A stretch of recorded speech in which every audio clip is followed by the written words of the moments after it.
I feel like I've lived many lifetimes already in my young life. I say young and I still feel young. I'm 55, but when I'm preparing for this podcast, I'm thinking about what I want to share, what I want to talk about. And want to talk about the journey into midlife. How did we get here? And I think the story really starts in becoming a mother for the first time. And we've all gone through this experience. My most recent life before this one, before I was a life coach and helping women master midlife, I had my own gym. It was called Bodies by London.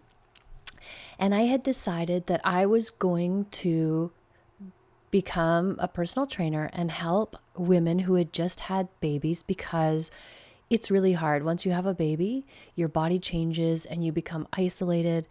And the reason I did this is because I lived in Kitsilano and I took a class with Susie Kerr and she changed my life. She was an amazing instructor and she had her own business called Bare Fit and Pregnant.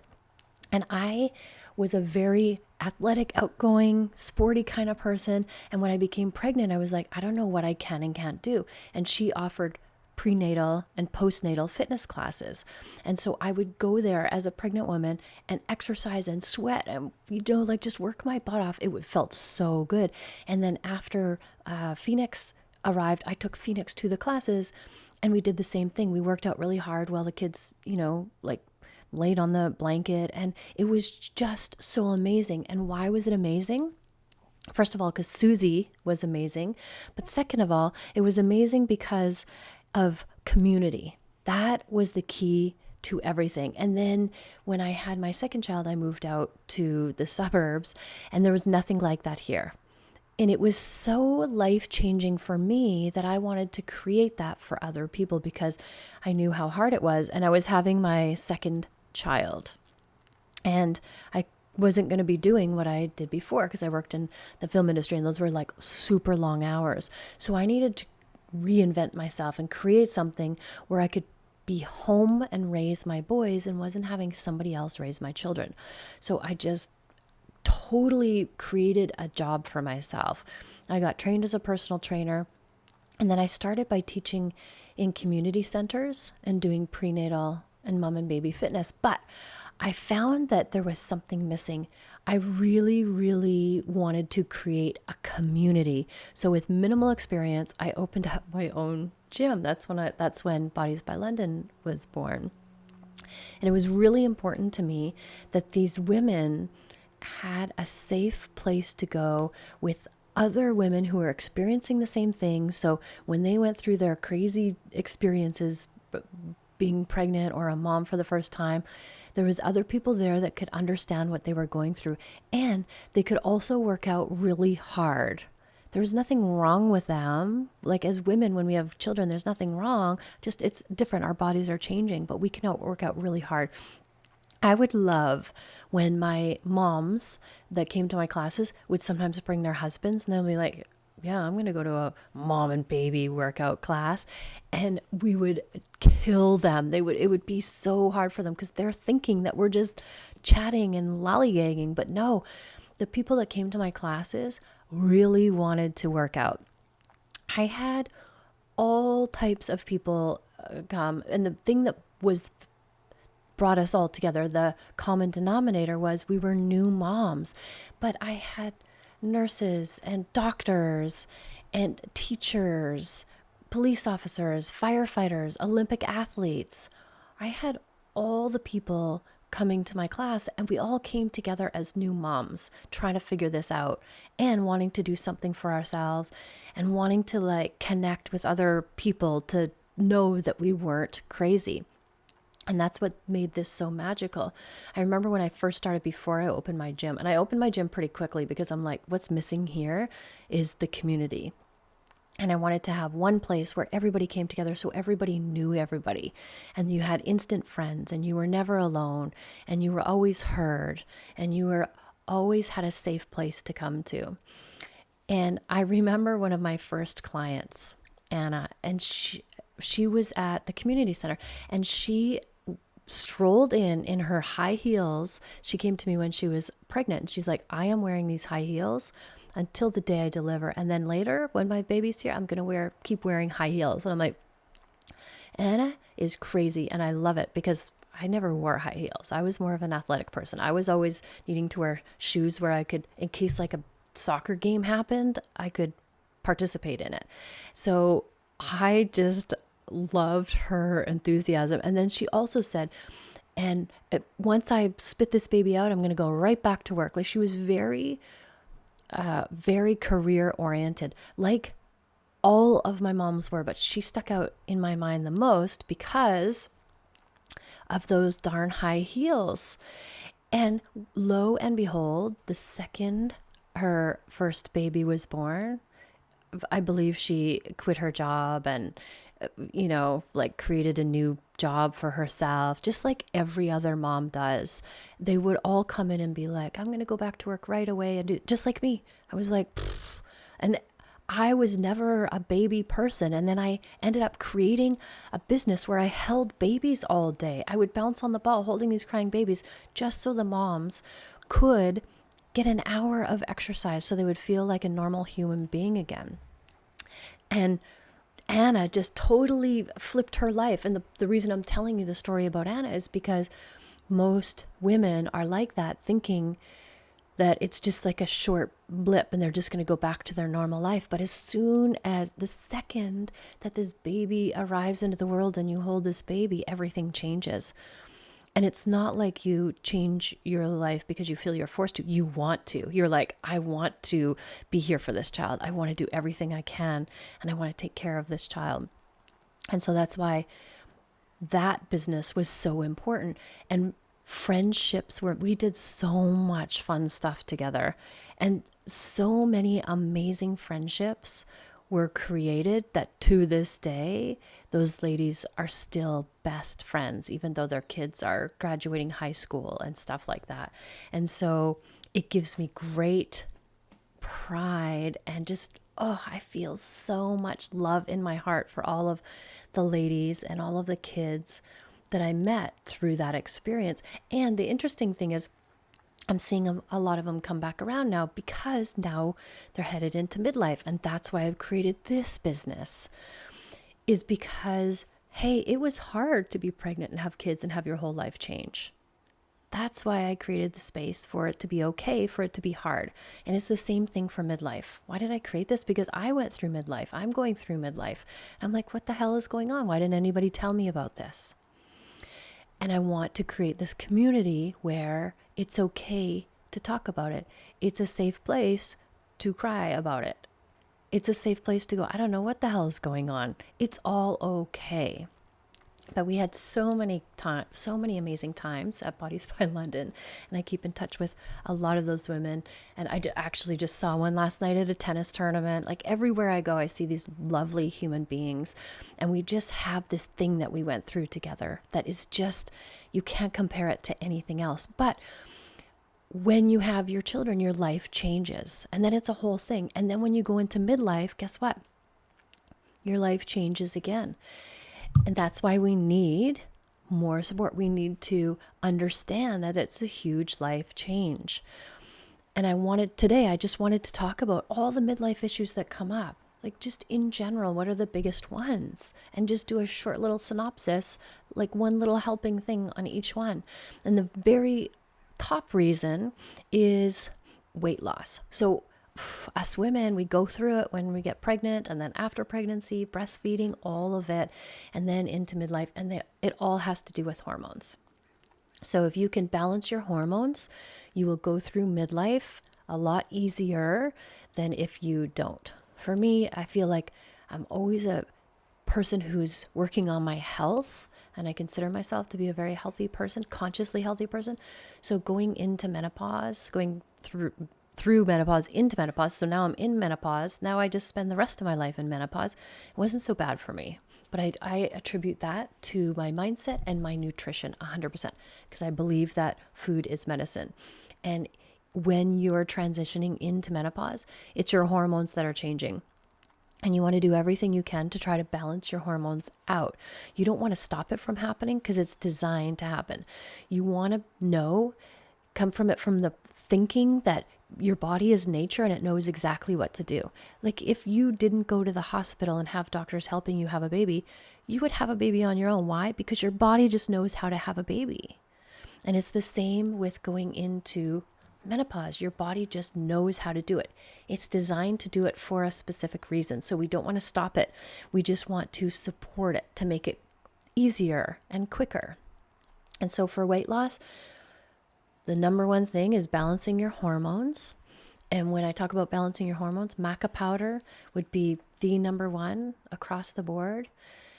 But there's something else that I've come across that I'm just investigating more, and I'll throw it out there for you to investigate more. It's called wild yam cream.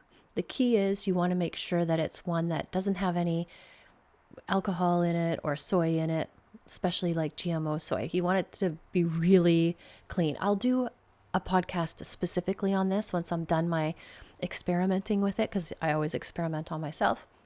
And I'll let you know further details. But maca powder is the number one food hormone balancer. And it's just a powder. You could take it in a pill. I get mine from Eco Ideas, and it's in Port Coquitlam. So it's a local company. So give that a try. But the number one thing that you can do also to help balance your hormones and get good weight loss is just eat whole clean foods. Cut out all the junk. You have to go against the grain because the food industry is designed just for you to eat more food. And it's full of chemicals and additives. Like there didn't used to be organic food. It used to just be called food. And so I always laugh when people like question me the way I eat. They're like, what do you mean? You don't eat this or you don't eat that? I'm like, no, I just eat whole clean foods. I just eat like fruits and vegetables. And I find it so funny that I'm the strange one, because that's what our body is designed to eat. But it's just crept in so over time that we never question it. We just eat all this packaged, processed foods that don't have any nutrients and are full of chemicals that make our body sick. And so that's why menopause can be hard, is because our body is just not in homeostasis. So the food today is not conducive to our body finding homeostasis. And if our body's in homeostasis, menopause will be a breeze. So we want to make sure that we're just eating whole clean foods. That's the number one across the board thing I could tell you, whole clean foods. And you will be fine. Your body will balance itself out. The hormones are always running everything. They always run the show. So if you can give everything your body needs to balance out quicker, then it's going to be a smooth ride.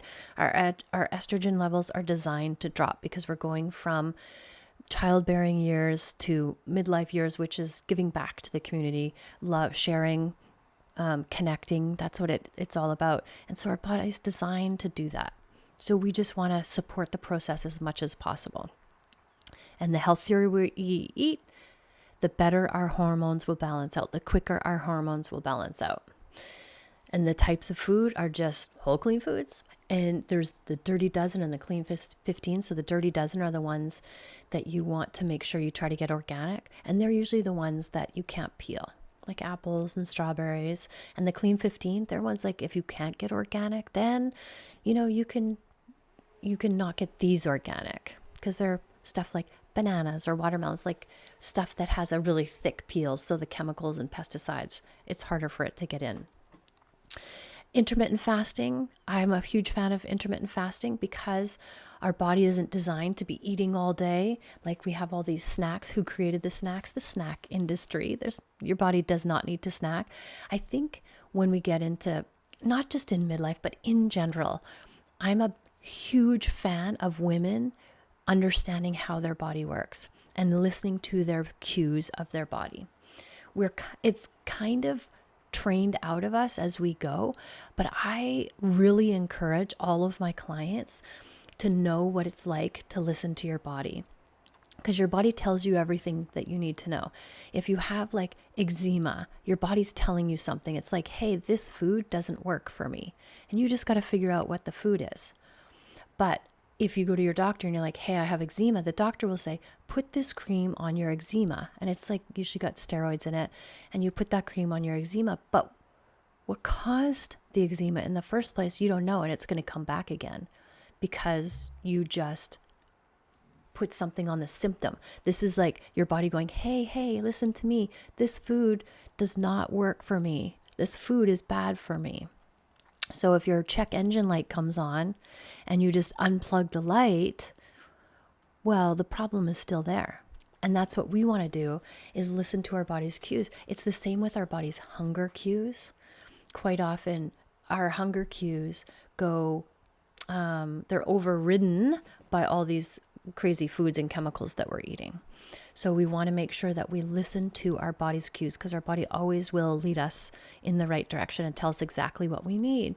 So connecting back in tune with your intuition and listening to what's going on. And then finding a solution for it. Being curious, always being curious. So intermittent fasting is a thing because our body needs to rest and digest. So when we look at the history, our ancestors, they would never just have copious amounts of food whenever they want, especially like processed foods. But what they do is they eat and then there's no food. And then they eat and then there's no food. So our body needs to digest its food, which can usually take, depending on what it is, roughly like 3 or 4 hours. And then after your body's done digesting, you want your body to have at least an hour of not doing anything so it can rest and repair. When people have digestive issues, I feel like it's an easy fix because it's usually what you're eating, and your digestive tract can heal itself in a couple of days. Like it has a good turnover rate of healing itself. And so that means that you want to shut it down and allow it to heal itself. So when we do intermittent fasting, we're giving our body a whole, depending on how long you do, but 16 hours of repairing itself instead of digesting all the time. So it's going to pick one, right? If you're eating food, it's going to digest. It doesn't have time to repair itself and to heal itself. So intermittent fasting is amazing for that reason. There's many reasons why intermittent fasting is so fabulous, but that's one of the main ones, is so that your digestive tract can heal itself. And another one is that then your body is also going to use fat as a fuel source, because if we eat food, that turns into energy right away, and our body will always use that first because it's just so easy for our body to turn that into energy. And then when that's not available, then it will turn to fat as a fuel source. Okay, exercise is a big one too. You do not need to kill yourself at the gym. You just want to move your body for 30 minutes every day. For me, because I don't run anymore because of my knee, my body just is like, no more running for you. So I ride my bike, I walk, I play tennis. I do all the things that make me feel good. So it's just literally moving my body. I don't have to do HIIT workouts, just move my body. And I would highly recommend that you build muscle. So you want to lift heavy weights. And the reason you want to build muscle is because it helps boost your metabolism, because muscle needs more, uses more energy than fat. But as we get older, here's another thing that comes up a lot. People are only concerned about their health. Like, oh, now all of a sudden I'm 55 and I notice my body changing. I want to be able to do all these things when I'm 85. So I'm not necessarily worried about, like the things I was before, the superficial things about how I look in that. Now it's like, I want to be healthy.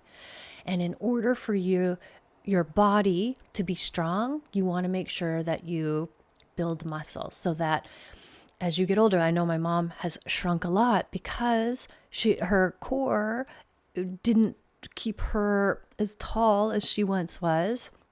And the more she builds her muscles, the easier it is for her body to resist all the breaking down that happens because of gravity, basically. So if you have strong muscles, then you're less prone to osteoporosis, because if you're doing any kind of exercise like walking or playing tennis, like those types of things, you're helping your bones stay strong. You want to have some sort of impact, like so that the bones are building and staying strong. And also, diet has a huge part of that. I have a whole podcast on keeping your bones nice and strong in midlife. And one of the main things is, I'll just review it really quick. It's not that we don't have enough calcium. It's that when our body is acidic, like when our pH balance of our body is acidic, our body, in its wisdom, draws calcium out of the bones to alkalize our blood.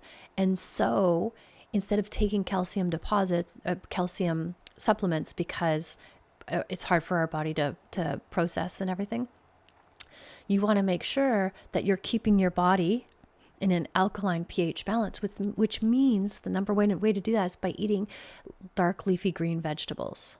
Dark leafy green vegetables. And then when your body is alkalized, it won't pull the calcium out of your bones, and then you'll have strong bones. So that is huge. Why don't women know that? I don't know. That's just not something that's talked about. So that's one way to have strong bones. Sleep is another thing women talk about, and food has a lot to do with that. But hormones has everything to do that. And then the last thing that I want to leave you with is your kids leave, they dump you, they break up with you, and then all of a sudden you have a lack of purpose. This is the number one thing. But what I want to offer instead is, what if you could see it in a different perspective? Instead of being like, oh my gosh, I don't know what my purpose is anymore. What about if you could see it like, okay, that was a moment in my life, and now I'm moving on to a different moment. I'm not Phoenix and Santos's mom. I'm Heather. I'm a human being that has my own purpose. So what if you could turn this all around into putting the focus back on yourself and reinvent yourself? Have your eat, pray, love adventures. That's what I'm doing. And I want to take you with me. So come into my world, watch my Instagram page, and just hang out with me and see all the things that I'm doing. And if it resonates with you, come into my community. I have this amazing community of like-minded women who are just totally crushing midlife. And we work on all these things that I talked about today, because this is your moment. So go and make amazing things happen. This isn't the end. This is just the beginning. And take all of this awesomeness that you are and share it with the world, and go live this big, huge life where you feel like you are living out loud and you are so free and life is so amazing. Just go make magical stuff happen. Thank you for listening. Always, always, always love yourself first, and have an amazing day.